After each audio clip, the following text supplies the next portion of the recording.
صلو علیہ صلاۃ و سلام علیہ یا رسول اللہ صلی اللہ علیہ وسلم۔ اللہ پاک کا شکر و احسان ہے، کرم و سوابق کا، کہ اس نے ہم سب کو اور اللہ نے اپنے نیک بندوں یعنی اپنے ولیوں سے محبت کرنے کا سلیقہ عطا کیا۔ بہتر انسان رہتے ہیں دنیا میں، ہمارے ہند میں بھی لاکھوں کروڑوں مسلمان ہیں، لیکن کیا ہر ایک کے دل میں خواجہ کی محبت ہے؟ جبکہ سب کو معلوم ہے کہ ہندوستان میں ایمان خواجہ نے عطا کیا، یہ احسان ہے خواجہ کا۔ آج بھلے سے جتنی جماعتیں تبلیغی طریقے اختیار کر لیے جائیں، لیکن سب جانتے ہیں کہ یہ احسان جو کلمے کا ہے وہ خواجہ غریب نواز کا ہے، اور انہی کا احسان ہے کہ انہوں نے 90 لاکھ پتھر پوجنے والوں کو کلمہ پڑھایا۔ کتنے کو؟ 90 لاکھ کافروں کو کلمہ پڑھایا۔ ہم لوگ اپنے آپ کو ڈھنگ سے کلمہ نہیں پڑھوا پا رہے، خود کو اپنا جائزہ لیجئے، ہمیں خود صحیح طریقے پہ کلمہ نہیں آتا۔ ایک بہت چھوٹی سی بات، وضو تک کا طریقہ نہیں معلوم ہے، غسل تک کا طریقہ نہیں پتا، وضو جو 5 وقت کی نماز میں ضروری ہے اس کا فرض تک معلوم نہیں ہے لوگوں، غسل جس سے پاکی ہوتی ہے اس کا فرض معلوم نہیں کہ غسل میں کتنی باتیں فرض ہیں۔ عام طور سے لوگ غسل کرنا یوں سمجھتے ہیں کہ بالٹی میں پانی بھرا اور پورے بدن پہ پانی بہا لیا، غسل ہو گیا، مگر اس کے فرائض کیا ہیں، اس کی سنتیں کیا ہیں، اس کے واجبات کیا ہیں؟ اس کے لیے ہمیں ضروری ہے کہ ہم اپنے بزرگوں سے قریب ہوں، ان کی زندگی کو پڑھیں، ان کی تعلیم کو سمجھیں۔ آخر خواجہ غریب نواز آج 810 سال ہو گئے، 810 سال یہ عرس پاک ہم منا رہے۔ حضرات اتنے زمانے کے بعد بھی تب ان کے نام لیوا جتنے تھے تب لاکھوں میں رہے ہوں گے، اب کروڑوں نہیں بلکہ اربوں میں ہیں۔ آخر کچھ تو بات ہوگی خواجہ میں، کچھ تو وجہ نہیں ہوگی۔ اچھا ان کے در پہ ایسا نہیں کہ خالی کلمہ پڑھنے والے جاتے، جو اللہ کو نہیں مانتا وہ بھی جاتے، جو سرے سے اللہ کا قائل ہی نہیں ہے وہ بھی جاتے، وہ لوگ جن کو ناستک بولا جاتا ہے، بے مذہب بولا جاتا ہے، صلح کلی بولا جاتا ہے، جن کو بدعقیدے کہے جاتے ہیں، وہ سب کے سب خواجہ کے در پہ جاتے۔ کچھ تو بات ہوگی خواجہ میں۔ آخر یہ مقناطیسی سسٹم کیا ہے، کیا وجہ ہے، کیا قربان کیا میرے خواجہ نے؟ آخر انہوں نے بھی تو ایک مسلمان ماں کا ہی دودھ پیا تھا۔ ہم بھی اپنے آپ کو کہتے ہیں کہ ہم نے مسلمان ماں کا دودھ پیا ہے، ہمیں بھی ماں سے ہی کلمہ سیکھنے کو ملا ہے۔ آخر اس کلمے میں کیا تاثیر تھی کہ خواجہ غریب نواز پورے ہند کے راجہ ہو گئے؟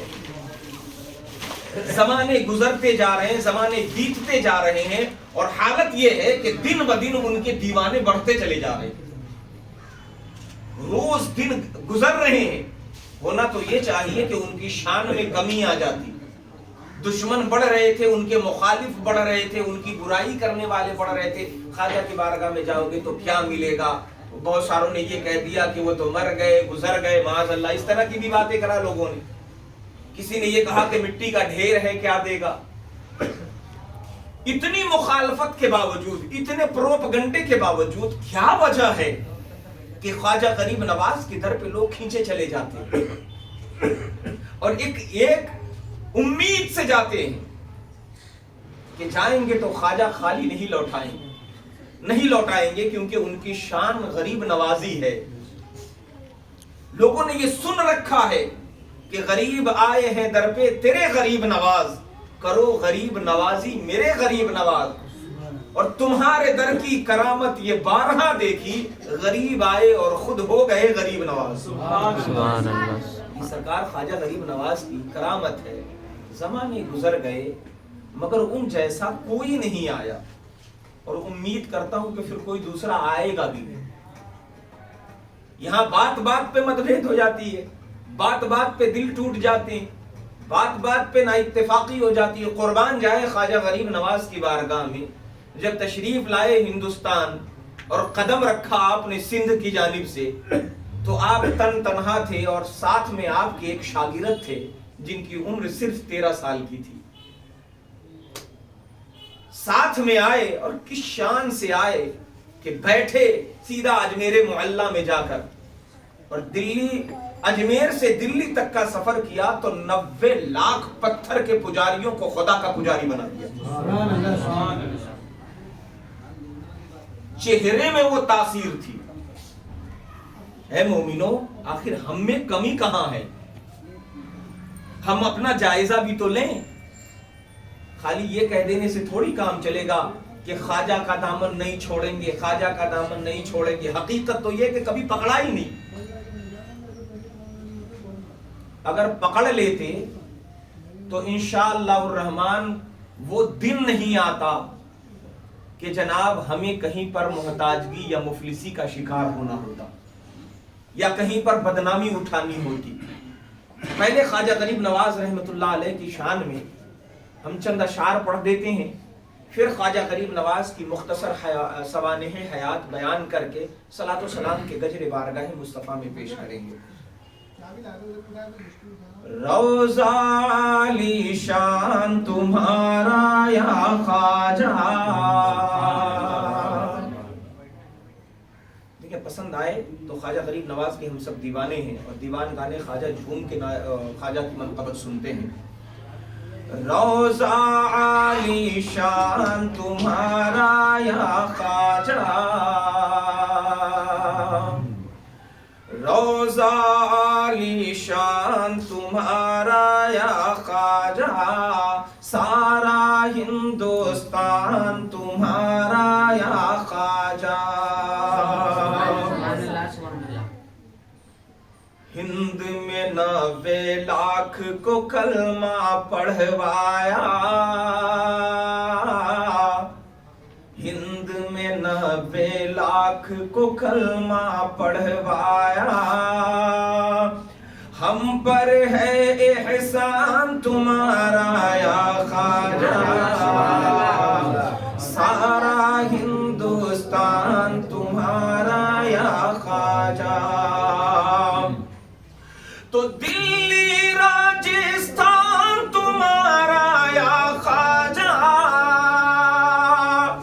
دلی راجستھان تمہارا یا خواجہ، سارا ہندوستان تمہارا یا خواجہ، سارا ہندوستان تمہارا یا خواجہ.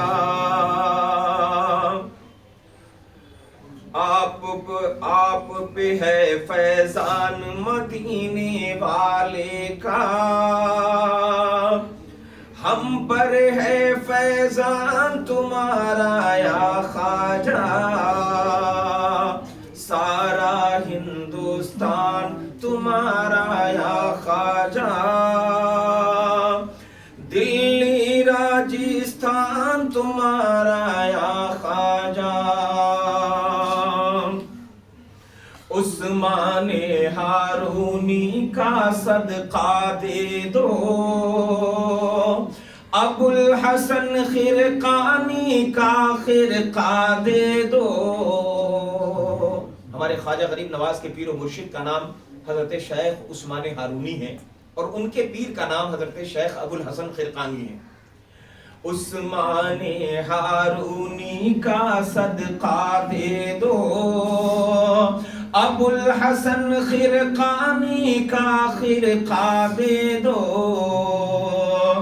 ہوگا یہ احسان تمہارا یا خواجہ، ہوگا یہ احسان تمہارا یا خواجہ، سارا ہندوستان تمہارا یا خواجہ. روضہ علی شان انسان تمہارا یا خواجہ، دلی راجستھان تمہارا یا خواجہ، شیدا ہر انسان تمہارا یا خواجہ، مگتوں کا ایک پل میں بھرتا ہے دامن، اندھوں کی آنکھیں ہو جاتی ہے روشن۔ آپ سرکار خواجہ غریب نواز کی کرامتوں کو یاد کیجئے۔ مگتوں کا ایک پل میں بھرتا ہے دامن، اندھوں کی آنکھیں ہو جاتی ہے روشن،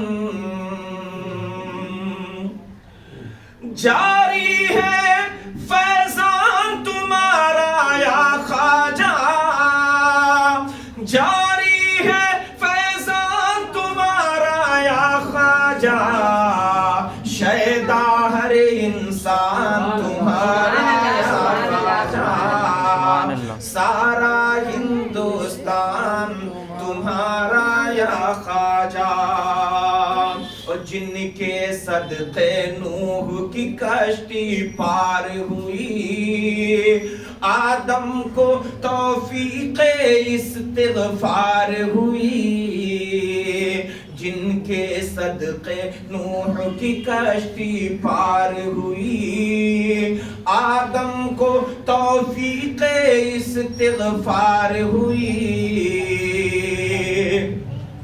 تو ہے وہ نانا جان تمہارا یا خواجہ، ہے وہ نانا جان تمہارا یا خواجہ، روضہ عالی شان تمہارا یا خواجہ، دلی راجستھان تمہارا یا خواجہ۔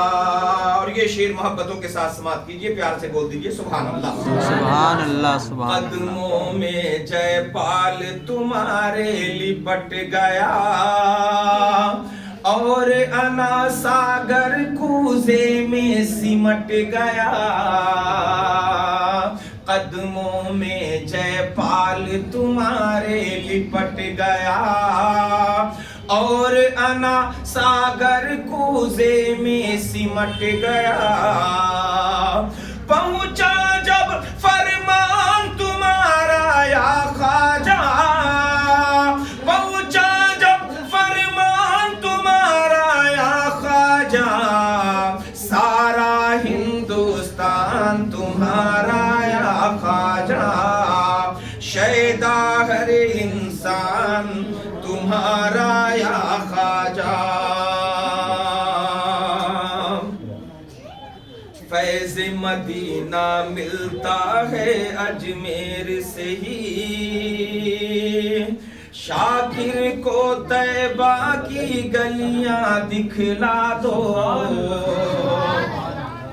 فیض مدینہ ملتا ہے اجمیر سے ہی، شاکر کو طیبہ کی گلیاں دکھلا دو، تو ہوگا یہ احسان تمہارا یا خواجہ، ہوگا یہ احسان تمہارا یا خواجہ، سارا ہندوستان تمہارا یا خواجہ۔ نعرہ تکبیر، اللہ اکبر، نعرہ تکبیر، اللہ اکبر، نعرہ رسالت یا رسول اللہ، نعرہ رسالت یا رسول اللہ، مسلک اعلیٰ حضرت زندہ باد، مسلک اعلیٰ حضرت زندہ باد، خواجہ غریب نواز زندہ باد، خواجہ غریب نواز زندہ باد، نعرہ تکبیر، اللہ اکبر، نعرہ رسالت یا رسول اللہ، روضہ عالی شان تمہارا یا خواجہ، روضہ عالی شان تمہارا یا خواجہ، پورا ہندوستان تمہارا یا خواجہ، سبحان اللہ سبحان شیدا اللہ، ہر انسان تمہارا یا خواجہ۔ غریب آتے ہیں در پہ تیرے غریب نواز، کرو غریب نوازی میرے غریب نواز، تمہارے در کی کرامت یہ بارہا دیکھی، غریب آئے اور خود ہو گئے غریب نواز۔ عزیزان گرامی وقار، تو سرکار خواجہ غریب نواز رحمت اللہ تعالی علیہ کا ہم ذکر کر رہے ہیں۔ آج ان کے عرس کا 810واں عرس پاک ہے، یعنی آپ کو اس دار فانی سے گزرے ہوئے 810 سال بیت گئے۔ میرے خواجہ غریب نواز رحمت اللہ تعالی علیہ نے ایک سفر فرمایا اجمیر معلیٰ سے دہلی کا، اور 90 لاکھ لوگوں کو کلمہ پڑھا کے دین اسلام میں داخل فرما۔ سبحان اللہ۔ میرے خواجہ غریب نواز رحمت اللہ تعالی علیہ جب ہندوستان میں تشریف لائے تو بڑی بے سر و سامانی کا عالم تھا۔ آپ تھے اور آپ کے ساتھ آپ کے صرف ایک شاگرد رشید تھے، نام جن کا حضرت سیدنا سرکار خواجہ قطب الدین بختیار کاکی، جن کا مزار معلیٰ مہرولی شریف میں موجود ہے۔ اس وقت سرکار خواجہ قطب الدین بختیار کاکی کی عمر شریف صرف 13 سال کی تھی۔ حضرت سرکار خواجہ غریب نواز رحمت اللہ تعالی علیہ اپنے اس پیارے شاگرد کے ساتھ ہندوستان کی سرزمین پر تشریف لائے۔ آپ آئے تو بظاہر بڑی بے سر و سامانی کا عالم تھا، لیکن جو آپ کا آنا تھا، چونکہ آپ خود نہیں آئے بلکہ بھیجے گئے تھے، اور بھیجنے والا کوئی اور نہیں، مدینے کا سلطان ہے۔ میرے آقا صلی اللہ علیہ وسلم کے روضہ انور پر پہنچے ہیں اور وہاں سے حکم نامہ ملا، میرے معین تم میرے دین کے مددگار ہو، تمہارے اندر غریب نوازی بھی ہے، حسن چلا جا اور اجمیر معلیٰ کی سرزمین پر جا کر کے ہندوستان میں جو وہاں سے مجھے میرے عشق کی خوشبو آتی ہے، جا ایسی بنیاد لگا کہ مجھے میرے عشق کی خوشبو ملا کرے۔ چنانچہ سرکار خواجہ غریب نواز رحمت اللہ تعالی علیہ آپ تشریف لائے ہندوستان کی سرزمین پر، سندھ کے راستے سے آپ کا داخلہ ہوا ہند میں۔ تو آپ سب سے پہلے دوستو وہ جگہ جو ہندوستان کی ہی تھی لیکن اب وہ بٹ کر کے پاکستان کی سرزمین پر ہے وہ، اور جہاں کے مزار معلیٰ ہے حضرت داتا علی حجویری رحمت اللہ تعالی علیہ کا، وہاں آپ نے کچھ دنوں تک چلا کیا، لیکن جب آپ کا داخلہ ہوا سرزمین ہند پر تبھی سے رکاوٹیں شروع ہو گئی۔ یہ اجمیر کے جو واقعات ہیں کہ اونٹ بیٹھا تو بیٹھا رہ گیا، انا ساگر پورا کا پورا سوکھ گیا، یہ واقعہ تو بعد میں ہوا ہے۔ جب آپ نے ہندوستان کی سرزمین پر قدم رکھا اس وقت سے ہی جادوگری کا مقابلہ شروع ہو گیا۔ چنانچہ جس وقت سرکار خواجہ غریب نواز رحمت اللہ تعالی علیہ سندھ کے راستے سے داخل ہوئے ہندوستان میں، تو وہاں ایک راجہ رہتا تھا جس کا نام جے رام تھا۔ وہ بادشاہ، وہ راجہ اپنے جادو کے بلبوتے سے حکومت کیا کرتا تھا، عوام کو اپنے جادو کی طاقت سے اپنے وش میں رکھتا تھا اور پھر اپنی حکومتیں کرتا تھا۔ سرکار خواجہ غریب نواز رحمت اللہ تعالی علیہ نے جیسے ہی ہندوستان کی اس راستے سے جیسے ہی اس کی سرحد میں قدم رکھا ہے، اس کے تمام جادو ٹونے ٹوٹ کے سب کے سب بھسم ہو گئے، سب کے سب بیکار ہو گئے، ناکارہ ہو گئے، کام ہی نہیں کرتا تھا۔ سرکار خواجہ غریب نواز رحمت اللہ تعالی علیہ کی قدموں کی برکت سے جادو دفع ہو جاتے ہیں۔ یاد رکھیے اللہ کے ولیوں کی قربت نہ صرف آپ کو نظر بد سے بچاتی ہے، نہ صرف آپ کو برائیوں سے بچاتی ہے، اللہ کے ولیوں کے قدموں کی برکتیں اور ان کے قریب رہنے کی برکتیں یہ ہے کہ انسان جہاں نمازی بنتا ہے، جہاں اللہ کی محبت اس کے دل میں آتی ہے، جہاں رسول اللہ کا عشق آتا ہے، وہیں وہ آدمی ایسی طاقتوں سے بھی بچا رہتا ہے جس طاقت کو ہماری آنکھیں نہیں دیکھ سکتی، لیکن اللہ کے ولیوں کی نگاہیں دیکھ لیتی ہے اور انہیں اپنے دبوچے میں لے کر کے اسے دبا دیا کرتی ہے۔ تو دوستو ضرورت ہے کہ ہمیں ایسی طاقت چاہیے کہ جس طاقت نے بغیر ہتھیار کے، بغیر تلوار چلائے، بغیر کسی کوششوں کے، صرف اپنی تسبیح کی طاقت سے، صرف اپنی زبان سے نکلے الفاظ کی طاقت سے جو فرما دیا وہی ہو گیا۔ جو انگلی کا اشارہ کر دیا تو کبھی اللہ کے ولیوں کو دیکھا گیا کہ ان کے انگلی کے اشارے سے پہاڑ چلنے لگے، کہیں پر اشارہ کر دیا تو دوستو دشمن وہیں کے وہیں زیر ہو کے رہ گیا، کہیں پر درخت کو حکم دیا تو درخت جھک گئے، کہیں پر پیڑ کو حکم دیا آ جاؤ تو زمین چیرتا ہوا